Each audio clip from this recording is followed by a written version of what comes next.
പട്ടാമ്പിയിലെ പാർക്കിൽ ഓണം ആഘോഷിക്കാനെത്തിയത് നൂറുകണക്കിന് ആളുകൾ. ഭാരതപ്പുഴയോരത്താണ് EMSന്റെ നാമധേയത്തിൽ പൂർണ്ണമായും MLA ഫണ്ടിൽ പാർക്ക് നിർമ്മിച്ചത്. മുഹമ്മദ് മൂസിനും ജനപ്രതിനിധികളും പാർക്കിലെത്തിയതോടെ സായാഹ്നം ആഘോഷമായിരുന്നു.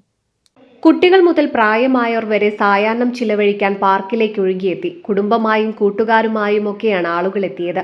തന്റെ ശ്രമഫലം കൊണ്ട് പട്ടാമ്പിയിൽ ആരംഭിച്ച പാർക്കിലെത്തിയ ആളുകളുടെ സന്തോഷം നേരിട്ട് കാണാൻ മുഹമ്മദ് മൂസിൻ MLAയും പാർക്കിലെത്തി. കുട്ടികളുടെ സെൽഫി എടുത്തും ആളുകളുമായി വിശേഷം പങ്കുവച്ചും MLAയും ജനപ്രതിനിധികളും പൊതുസമൂഹവും ഓണക്കാല സായാഹ്നം ആഘോഷമാക്കി. പാർക്കിലെത്തിയ കുട്ടികളുടെ ആഹ്ലാദം വലുതായിരുന്നു. ഇത് കണ്ട രക്ഷിതാക്കളും ഏറെ സന്തോഷത്തിലായി.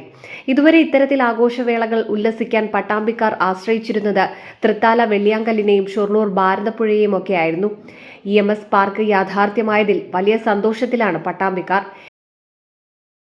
പട്ടാമ്പി നമ്മുടെ EMS പാർക്കിലേക്ക് വന്നിരിക്കുന്നു. വലിയ ആഹ്ലാദത്തിലും ആഘോഷത്തിലും ഒക്കെയാണ് ഈ ദിവസത്തിൽ നമ്മുടെ കുട്ടികളൊക്കെ തന്നെ കുടുംബങ്ങളൊക്കെ ആയിട്ട് വരുന്നത്. ഇത് കാണുമ്പോൾ വലിയ സന്തോഷമുണ്ട്. നമുക്കറിയാം MLA ഫണ്ടിൽ നിന്ന് പട്ടാമ്പിയിൽ ഇങ്ങനെ ഒരു പാർക്കിന് വേണ്ടി ഫണ്ട് അനുവദിച്ചത് എന്തായാലും ഉചിതമായി എന്ന് തോന്നുന്നുണ്ട്.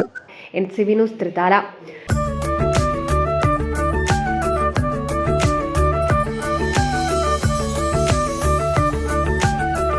35 വർഷത്തെ വിശ്വസ്ത പാരമ്പര്യവുമായി എന്നും എപ്പോഴും കൂടെയുണ്ടെന്ന വിശ്വാസം.